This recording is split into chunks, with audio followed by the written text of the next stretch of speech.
ભગવાનની ખૂબ જ આપણા બધા ઉપર કૃપા છે, દયા છે કે આપણને બધાને હંમેશા પ્રત્યેક ગુરુવાર, પ્રત્યેક રવિવારે યુટ્યુબના માધ્યમથી સંતોના આધ્યાત્મિક જ્ઞાનના વિચારો સાંભળવા મળે છે.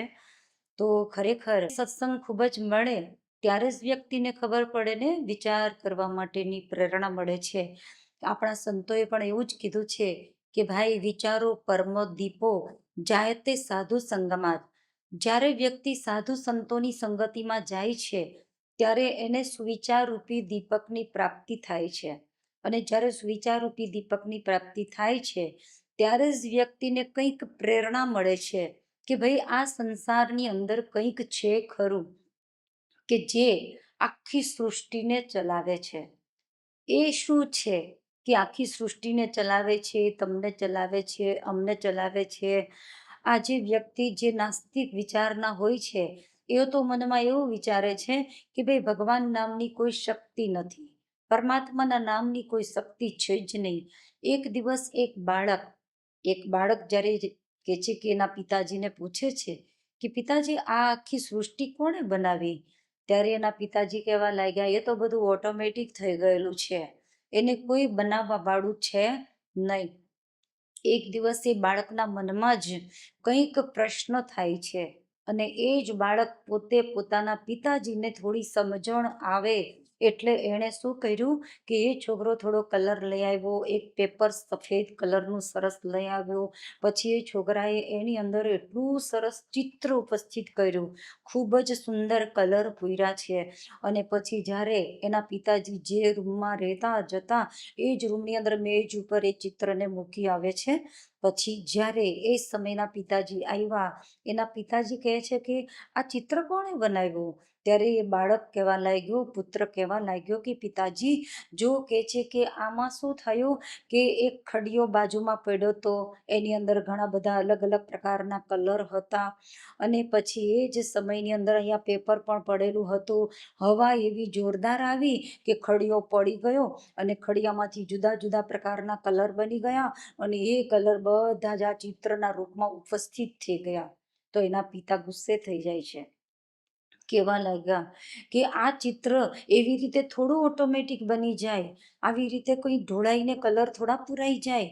ત્યારે છોકરો કહેવા લાગ્યો કે પિતાજી આટલા નાના ચિત્રને જો બનવામાં ઓટોમેટિક ના થઈ શકતું હોય તો આવડી મોટી આખી સૃષ્ટિ છે તો એ સૃષ્ટિ એની મેળે થોડી બને.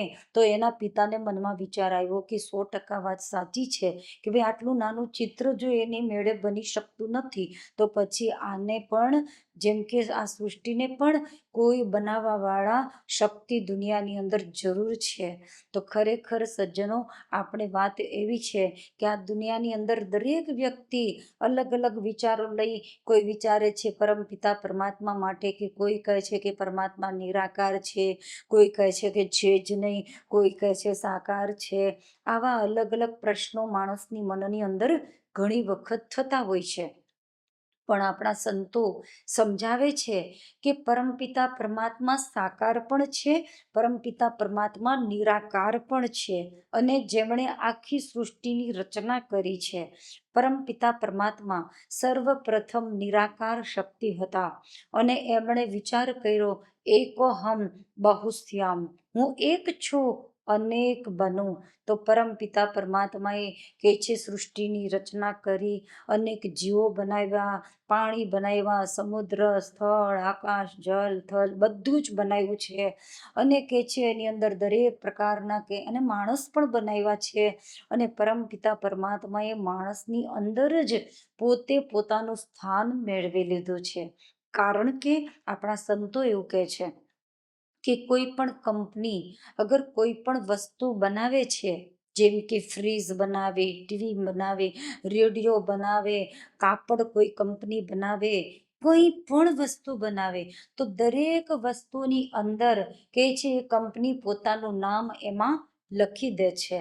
એવી જ રીતે આપણા સંતો કહે છે કે આ સૃષ્ટિનો રચનાકાર પરમપિતા પરમાત્મા છે અને એ પરમપિતા પરમાત્માએ દરેક વસ્તુને બનાવી, દુનિયા બનાવી, વૃક્ષો બનાવ્યા, માણસ બનાવ્યા, પરંતુ એ જ પરમપિતા પરમાત્મા પોતે માણસની અંદર એમનું ઘર બનાવી લીધું અને પોતે જ કહે છે કે દરેક માનવ માત્રના હૃદયની અંદર સમાઈ ગયા છે, રહે છે.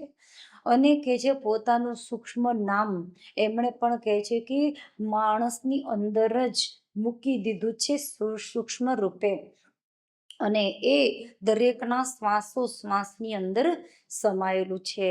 તો ખરેખર આજે માનવ અંદર ગોતવાના બદલે બહિર જગતમાં જ એ શક્તિને ગોતે છે.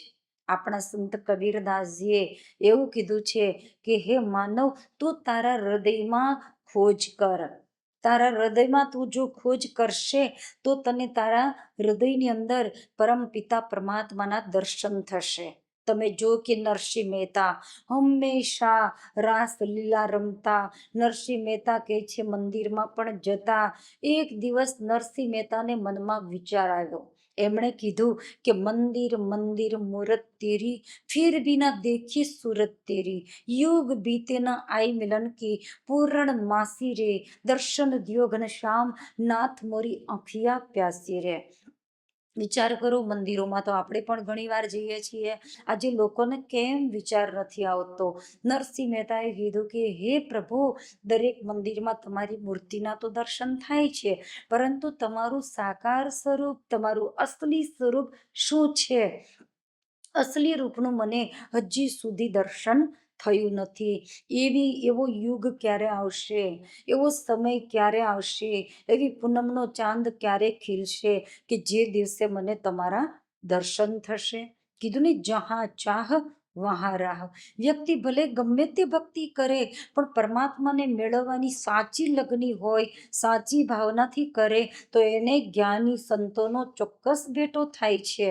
અને રામાયણમાં પણ લખ્યું છે કે જો ઈચ્છા રાખે મન માહી, હરિ કૃપા કछु દુર્લભ નાહી. શું કીધું કે જો ઈચ્છા રાખે મનમાહી. વ્યક્તિ અગર ભગવાનને મેળવવાની જો ભાવના રાખે તો એને જરૂર એવો રસ્તો મળી જાય, એવા જ્ઞાનીની સંગતિ મળી જાય કે જે જ્ઞાની પોતે પણ પરમાત્માને જાણતા હોય અને બીજાને પણ જણાવી શકતા હોય. એક મીણબત્તી પ્રજ્વલિત હોય તો બીજી મીણબત્તીને પ્રજ્વલિત કરી શકે. પોતે જ ઓલવાયેલી હોય તો એ બીજાને પ્રજ્વલિત કરી શકતી નથી. નરસિંહ મહેતાની સાચી ભાવના હતી. રાસલીલા રમતા, પરમાત્માની એક પ્રેમ લક્ષણા ભક્તિમાં એટલા બધા લીન બનીને રહેતા. અને એક દિવસ એમણે એવું મોઢામાંથી બોલી ગયા કે મારા રાસમાં શ્રી કૃષ્ણ ભગવાન આવે છે. જ્યારે આવી વાત કરી એટલે કહે છે લોકોમાં વાત સાંભળી લોકોએ, એટલે વાત ચારે બાજુ ફેલાઈ ગઈ. ફેલાતા પીપા ભગતે આ વાતને સાંભળી તો પીપા ભગત મનમાં વિચાર કરે છે, અગર જો નરસિંહ મહેતાના રાસમાં કૃષ્ણ ભગવાન આવતા હશે તો નરસિંહ મહેતા પાસે આત્માનું જ્ઞાન તો છે નહીં, તો એ આવતા હશે તો ઓળખતા કેવી રીતે હશે? આવો મનમાં વિચાર લઈ, પ્રશ્ન લઈ અને નરસિંહ મહેતા પાસે જુનાગઢ આવે છે. પીપા ભગત નરસિંહ મહેતાને પૂછે છે, નરસિંહ, શું તારા રાસમાં કૃષ્ણ ભગવાન આવે છે? નરસિંહ કહે છે, હા મહારાજ, દરરોજ દર્શન કરું છું. તો પીપા ભગત કહેવા લાગ્યા કે હવે જ્યારે આવે ત્યારે તું મને દર્શન કરાવજે. તો કહેવાય છે કે બીજે દિવસે જ્યારે નરસિંહ મહેતા ત્યાં જુનાગઢમાં નરસિંહ મહેતાનો ચોરો પણ છે. આ જ યાદગાર રૂપે અત્યારે પણ ત્યાં કે છે બનાવેલો છે. તો ત્યાં રાસલીલા જ્યારે રમવા લાગ્યા અને રાસલીલામાં પોતાના દેહનું પણ ભાન ભૂલવા લાગ્યા છે. સળગતી મશાલ હાથ સુધી આવવા લાગે છે, છતાં એમને ભાન નથી. ત્યારે પીપા ભગત નરસિંહ મહેતાને કહે છે, નરસિંહ, શું તારા રાસમાં પ્રભુ આવ્યા? તો નરસિંહ મહેતા કહે છે, હા મહારાજ, અત્યારે આવી ગયા છે, જલ્દી દર્શન કરી લ્યો, નહીતર જતા રહેશે. તો પીપા ભગત નરસિંહ મહેતાને કહે છે, એમ નહીં નરસિંહ, તું મને હાથ પકડીને બતાવ, મને નથી દેખાતા. તો નરસિંહ મહેતા હાથ પકડીને કહે છે, મહારાજ જલ્દી દર્શન કરી લો. જો મેં હાથ પકડી લીધો છે. જ્યાં પીપા ભગત નરસિંહ મહેતાને બરાબર હલાવીને કહેવા લાગ્યા કે નરસિંહ, તું આંખ ખોલીને જોતો ખરો તે કોનો હાથ પકડ્યો છે. નરસિંહ મહેતાએ આંખ ખોલીને જોયું તો બીજા કોઈનો હાથ નહોતો પકડ્યો. નરસિંહ મહેતાએ પોતાનો જ હાથ પકડેલો હતો. તો એ જ સમયે નરસિંહ મહેતા કહેવા લાગ્યા, મેં તો મારા પ્રભુનો હાથ પકડ્યો હતો, આ મારો હાથ કેવી રીતે પકડાઈ ગયો. ત્યારે પીપા ભગત કહેવા લાગ્યા, નરસિંહ, આવી રીતે તને ભગવાનના દર્શન થશે નહીં, કારણ કે ભગવાન તો તારા અંતર જગતમાં છે. તારો હાથ ઓટોમેટિક પકડાઈ ગયો એ ભગવાન તરફથી સંકેત છે કે નરસિંહ, તું તારી અંદર જો, તારા અંદર જોશે તો તને પરમાત્માના હૃદયમાં દર્શન થશે. એ પછી નરસિંહ મહેતા પીપા ભગતના જ્યારથી સંપર્કમાં આવ્યા ત્યારથી નરસિંહ મહેતા પીપા ભગતના સત્સંગને ખૂબ સાંભળે છે. ખૂબ જ સત્સંગ સાંભળ્યા પછી એ જ નરસિંહ મહેતા કહે છે કે પીપા ભગતના સત્સંગને સાંભળીને એમને તત્વના વિચાર આવ્યા કે ભાઈ તમે બધું સંભળાવો છો, આ 5 તત્વનું બનેલું શરીર છે. અગ્નિ, વાયુ, આકાશ, પાણી અને પૃથ્વી. આ 5 તત્વના શરીરમાં છઠ્ઠું તત્વ છે આત્મા. આત્મા શું? પરમાત્મા. એ પરમ પિતા પરમાત્માને મને જણાવી દો, મને દર્શન કરાવી દો, તો હું પણ સાચી સાધનામાં લાગી શકું. નરસિંહ મહેતાને પીપા ભગત આત્માનું જ્ઞાન કરાવી દે છે. સજ્જનો, એ પીપા ભગત પણ પહેલા એક બહુ મોટા રાજા હતા, માતાજીના ઉપાસક હતા. અને એ જ માતાજીએ એમને કહે છે પ્રેરણા આપી કે તું સાચા સદગુરુના ચરણોમાં જા અને પરમ પિતા પરમાત્માને તારા અંતર જગતની અંદર છે. હું પણ એક દિવ્ય જ્યોતિ સ્વરૂપે સમાયેલી છું. એને આખીરમાં કોઈ બ્રહ્મ કીધા છે, કોઈ પરમાત્મા કીધા છે, કોઈએ કહે છે પ્રભુ કીધા છે, ઈશ્વર કીધા છે. એ સત્તા દરેક માનવના હૃદયમાં છે, કણ કણમાં પણ છે. સંતો કહે છે હર જગહ મૌજૂદ હૈ લેકિન નજર आता नहीं, ज्ञान चक्षु के बिना કોઈ ઉસે પાતા નહીં. કહે છે કે પરમાત્મા તો કણ કણમાં છે, હરેક જગ્યા પર છે, પરંતુ જ્યાં સુધી જ્ઞાન ચક્ષુ આપણું ના ખોલવામાં આવે ત્યાં સુધી આપણે એ સત્તાના દર્શન કરી શકતા નથી. તો તમે જુઓ કે જેવી રીતે અત્યારે કહે છે કે ચિત્ર બધા જ આ વાતાવરણની અંદર તરી રહ્યા છે. જેમ કે ટીવીની અંદર તમે જે કંઈ જુઓ છો, તમારા મોબાઈલમાં જે કંઈ જુઓ છો, રેડિયો હોય તો એની અંદર તમે અવાજ સાંભળી શકો છો. એ બધું જ અવાજ તથા ચિત્ર આ વાતાવરણની અંદર મોજૂદ છે.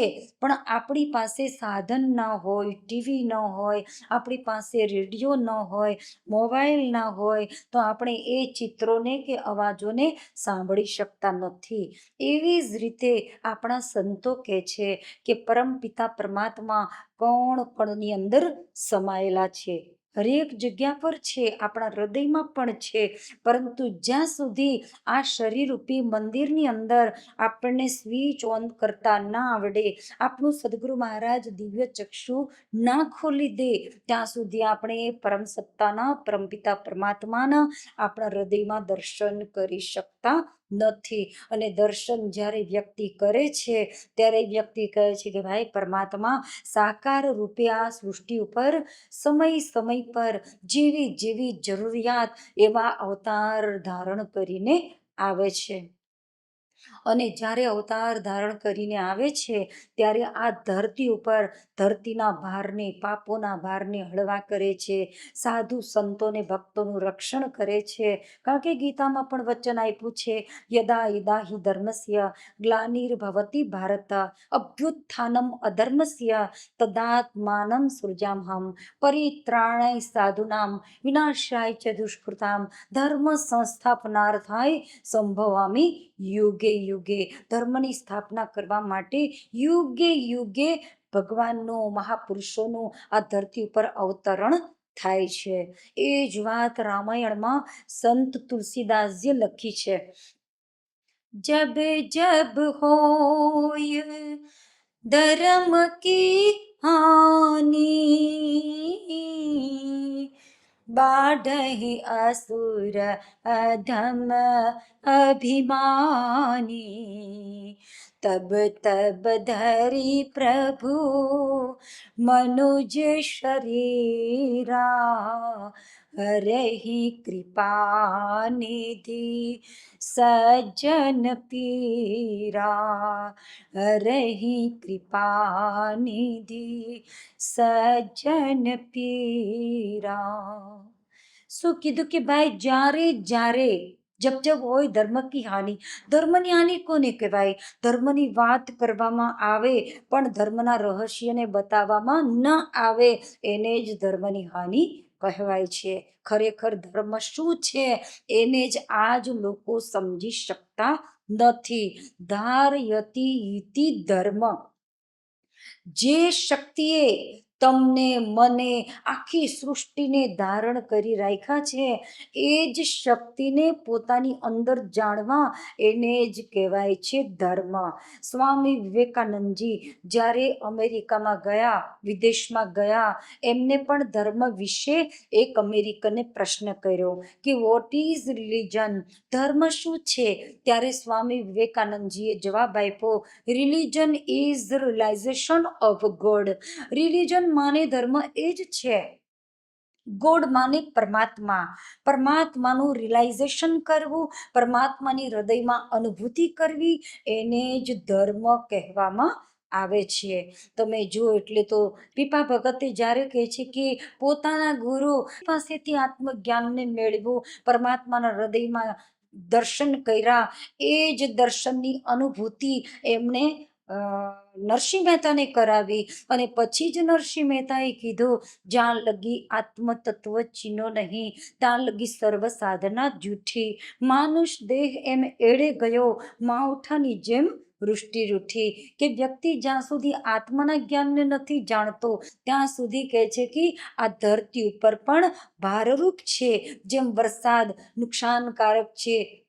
કયો વરસાદ? તો કીધું છે કે ભાઈ જેવી રીતે માવઠાનો વરસાદ, એમ માનવ શરીર પણ આત્મ તત્વને જાણ્યા વગર આ શરીર પણ આ ધરતી ઉપર ભારરૂપ બતાવ્યું છે. તો ખરેખર આપણા સંતો કહે છે ક્યાં હુઆ વેદો કો પઢકર ભેદ કુછ જાના નહીં, આત્મજ્ઞાન જાને બિના જ્ઞાની કોઈ કહેલાતા નહીં. વેદો વાંચી લીધા, ગમે એટલા શાસ્ત્રો કંઠસ્થ કરી લીધા, પણ આત્મ તત્વને નહીં જાણ્યું તો બધું જ નકામું છે. એક શાયરે કીધું છે કે રાકેટ બનાના જાના, ચંદ્રલોક પર જાના જાના, ધરતી કા સારા ખજાના જાના, इतना भी जान करके कुछ नहीं जान पाया, क्योंकि वो मूर्ख है जिसने अपनी आत्मा को नहीं जाना. વિચાર કરો સજ્જનો, ગમે એટલું દુનિયાનો ખજાનો જાણી લીધો, ગમે એટલા ઉપર આકાશમાં આપણે પહોંચી ગયા, ચંદ્ર પર પહોંચી ગયા, મંગળ ગ્રહ પર કદાચ પહોંચી ગયા, પનડુબ્બી દ્વારા સમુદ્રના તળિયે પહોંચી ગયા, ગમે એટલું જાણી લીધું પણ આત્માને નથી જાણ્યો તો કંઈ નથી જાણ્યું, કંઈ નથી જાણ્યું, કંઈ નથી જાણ્યું. એવું આપણા સંતોએ સમજાયું છે. શ્રી કૃષ્ણ ભગવાન પણ કહે છે, નાના શાસ્ત્ર પઠન લોકે નાના દેવત પૂજનમ, આત્મજ્ઞાન બિના પાર્થ સર્વ કર્મ નિરર્થકમ. ભલે લોકો જુદા જુદા શાસ્ત્રોનું વાંચન કરી લે, જુદા જુદા દેવી દેવતાઓનું પૂજન કરી લે, પણ જ્યાં સુધી આત્મજ્ઞાનને નહીં જાણે ત્યાં સુધી બધું જ નિરર્થક છે. એટલે જ એક સંત કહે છે, આત્મજ્ઞાન વિના નર ભટકે, કોઈ મથુરા કોઈ કાશી, हो कोई मथुरा कोई काशी, जिसको दुनिया बाहर ढूंढे वो है घट घट वासी, हो वो है घट घट वासी. पानी में मीन प्यासी रे मोहे, सुन सुन आवे हासी। पानी में मीन प्यासी रे मोहे, सुन सुन आवे हासी।